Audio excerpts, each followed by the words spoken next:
Hello, Speaking Forex. This is Gregory here. It's currently 8:15 p.m. Pacific Standard Time, May 16th, 2012. I have an interesting trade set up for the remainder of the week for the Aussie US dollar. So that's what I have on my screen here. I have a chart of the Aussie US dollar. This is a 1-hour chart. Now, I am looking at a low risk buying opportunity. Of course, nothing is guaranteed, but this is a pretty good trade setup that has a high percentage of hitting this target. Now, if you guys are familiar with the Fibonacci series, the numbers start from 0, goes to 1, 2, 3, 5, 8, 13, 21, 34, 55, 87, etc., etc. If you guys are familiar with this particular series of numbers, then you should know that once you get to around the 377 and the 610 area, these are very, very significant areas where the market has to make a decision as far as what it wants to do. So they're almost like supply and demand areas. If you go down to the 4-hour chart, as you can see, there's no surprise. You know, everyone can see that we've been in a downtrend. And so once we hit the 610 pip area, I'm looking for some type of reaction, and we actually got that today. So when the market hit it, we respected it perfectly, and we moved to the upside, and it seems like we're starting to consolidate. So we have a pretty good trading opportunity to the upside for about 70 to 80 pips, depending on your entry. So if we go back to the hour chart, as you can see, I already have everything lined up for my analysis, and I really believe that this area is going to be hit.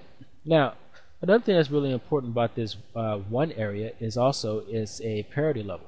A parity level is basically when both currencies become equal. There's no difference in value.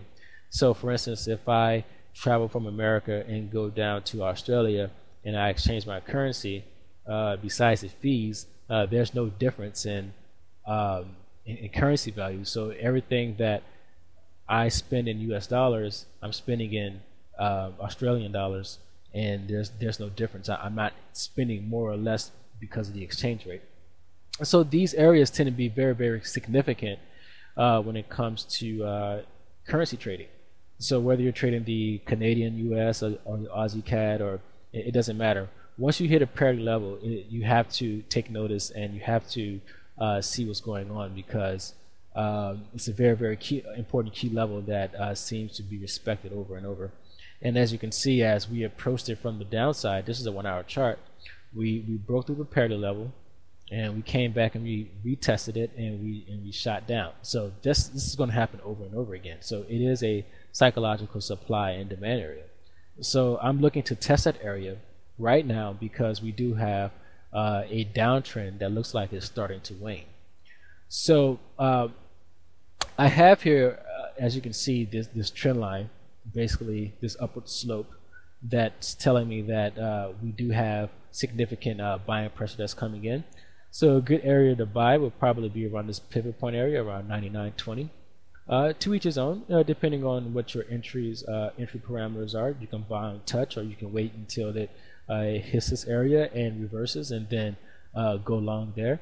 But just understand that we are going to struggle around this 99.50 area, which is actually a half number.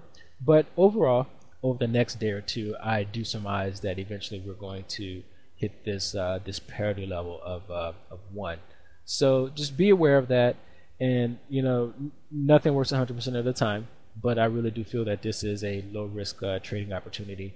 And depending on your risk parameters, and if you buy here, you can set your stop beneath here, which is beneath the 9900 area, because also that is a round number that also offers some type of demand support area. So we have all of these factors lining up in our favor for a nice little 70 pip trade to the upside, depending on your entry.